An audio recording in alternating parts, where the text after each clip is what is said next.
when hinges creak in doorless chambers, and strange and frightening sounds echo through the halls, whenever candlelights flicker, where the air is deathly still, that is the time when ghosts are present, practicing their terror with ghoulish delight.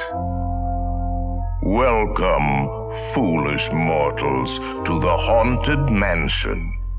I am your host, your ghost host. Kindly step all the way in, please, and make room for everyone. There's no turning back now. Hey Wolfpack, today is Wednesday, October 31st, Halloween. I'm Alexandria. And I'm Ebony. And this is your very spooky Wolfpack news.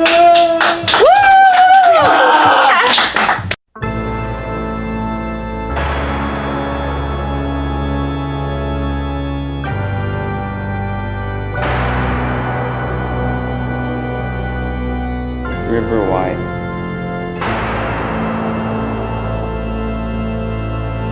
Trinity Brown.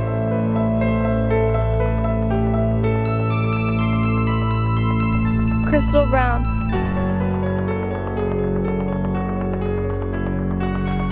Desiree O'Grady. Amari Carter.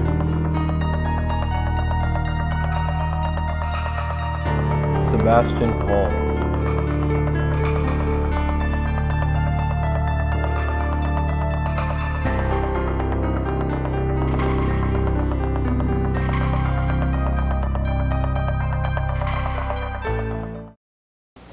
For this holiday edition of the Wolfpack News, we're going to trace the origins of one of the most famous Halloween legends in existence.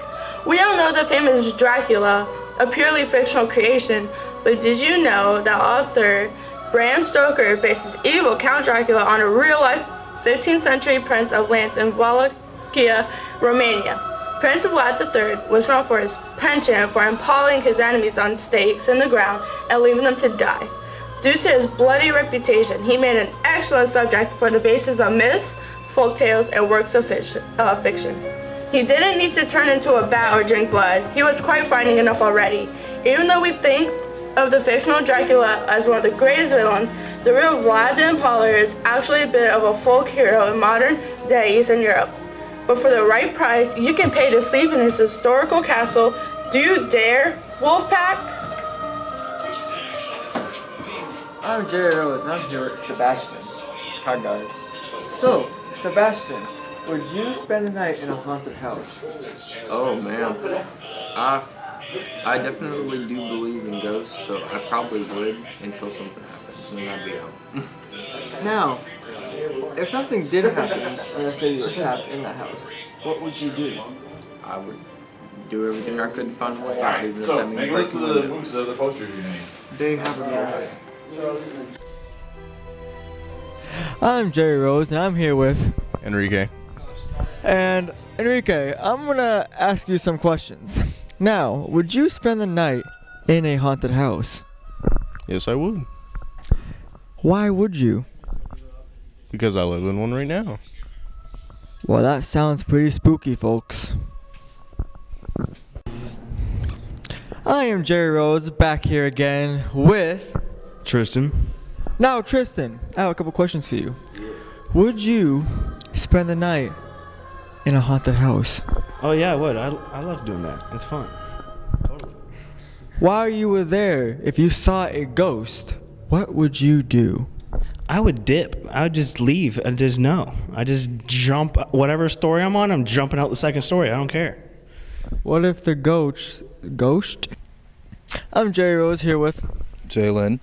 Okay, Jalen, I have a couple questions for you. Would you spend the night in a haunted house? I would, only to find out if they're real. If they are, I'm hauling. Can I curse?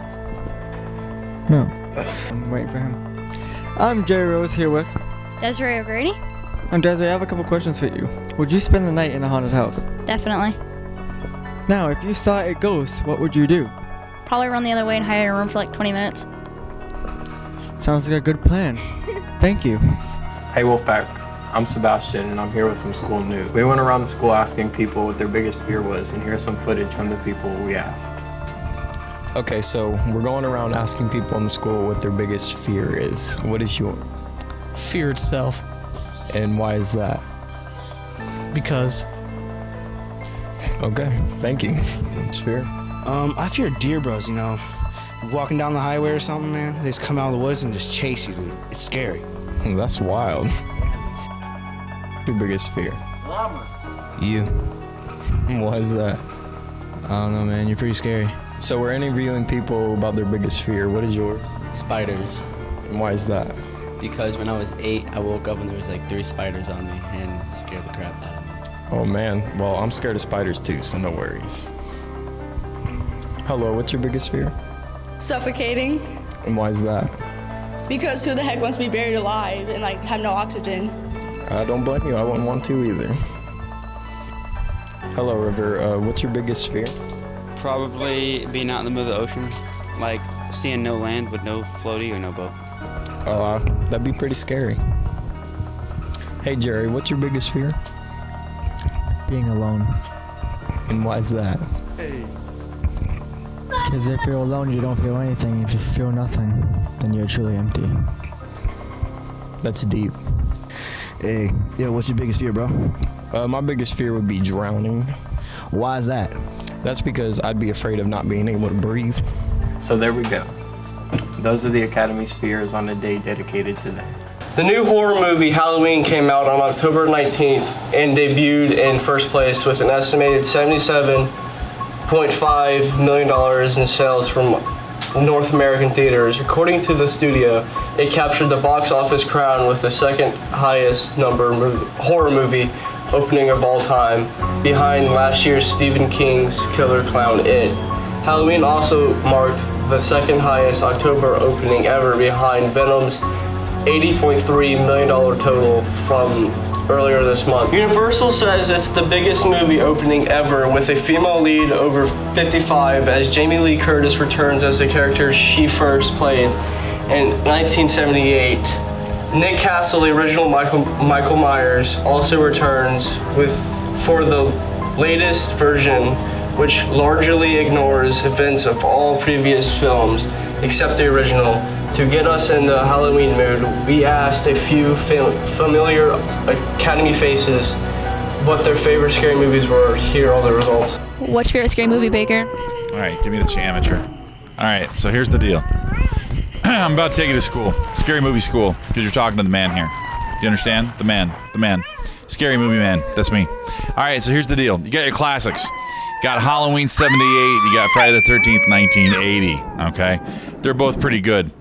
I go for the John Carpenter trifecta, which is Halloween 78, The Thing, 1981, the remake, based on Who Goes There, but The Thing is a far superior film. And The Fog, 1984, okay? I also like Creepshow, 1982, written by Stephen King, directed by George Romero, who came up with Night of the Living Dead. They're coming to get you, Barbara. Also... let's see, I said Creepshow already. Ooh, and then, of course, Psycho, Hitchcock. Yeah, 1958, 1960? 1960. It's pretty good. The sound, you see Janet Leigh, who is the mother of Jamie Lee Curtis, by the way, from Halloween. The shower scene, Janet Leigh, she's screaming, right? You see Janet Leigh, you see the knife. You never see the knife in Janet Leigh, but you think you do because of the way they cut it. And then the blood swirling down the drain is actually Hershey syrup just poured in the water. Yeah, and the sound of the knife going, they actually stabbed melons behind Hitchcock's head, and he's like, and he picked the honeydew. It's actually the sound of a knife going into honeydew. It's in the movie, you can hear it. So that's some, okay, anyway. So the scariest movies there are, I recommend the following if you dare. Exorcist. It's scary enough that I won't watch it. Number 2, The Omen's a great movie. The Omen's a great movie. I've heard you. That's my Gregory Peck imitation. So The Exorcist, Texas Chainsaw Massacre, the original, directed by Tobe Hooper. Just the first one, not the sequels, just the first one, which is actually the first movie ever entered into the Smithsonian Cinema Collection. Nobody knows this. Yeah, it was a horror movie. It was Texas Chainsaw Massacre. And the third one, the original Blair Witch Project, 1998. Scared the creepers out of me. Yeah. Hey there. What's your favorite scary movie? The Friday the 13th series. What is your favorite scary movie? My favorite scary movie is Lazarus. Hey there. What's your favorite? Original Halloween. Hi, Miss B. What's your favorite scary movie? Frozen. Same.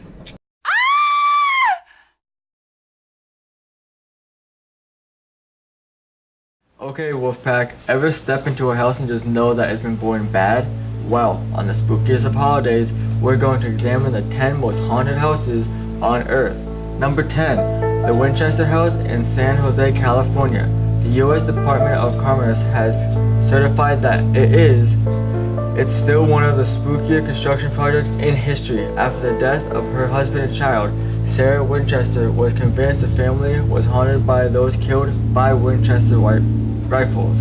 She added room after room to the crazy house, creating a creepy maze of half-inch deep cabinets, staircases that go nowhere, and doors that open to nothing.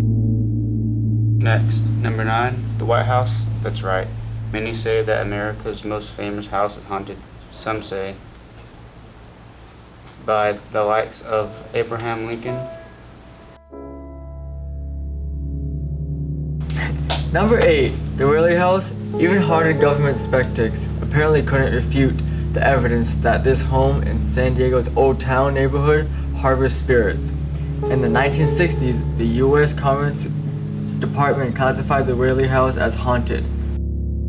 Number 7.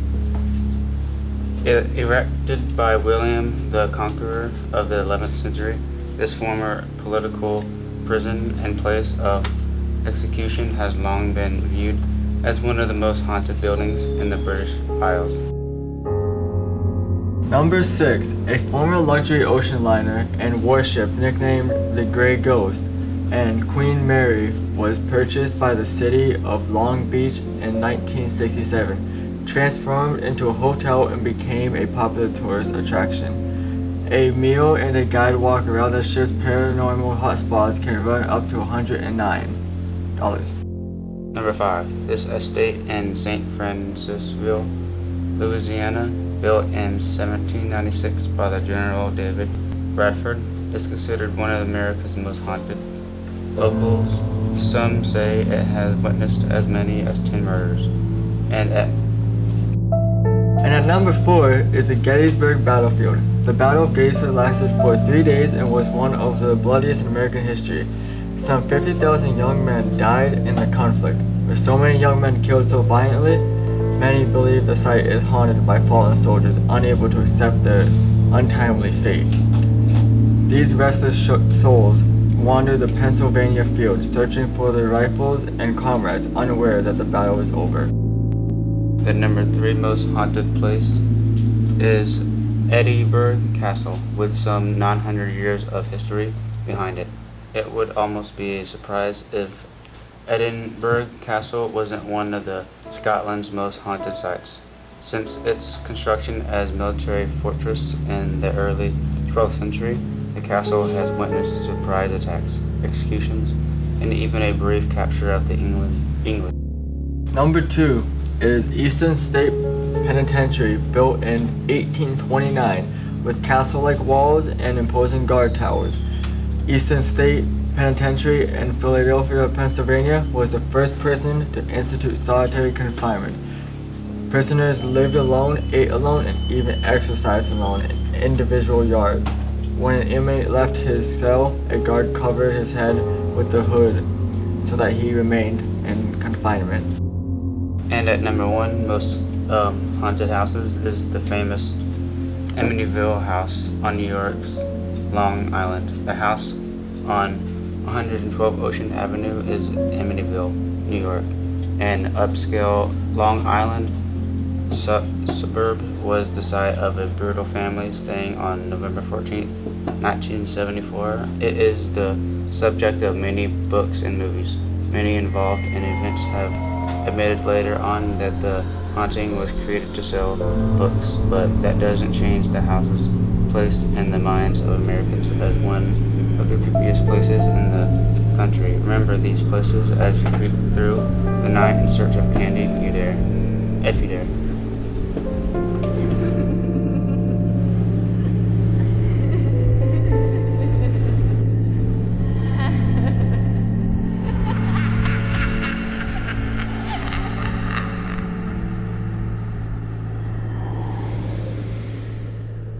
That's all for today's broadcast, and remember, If it's spooky, it's at the Academy.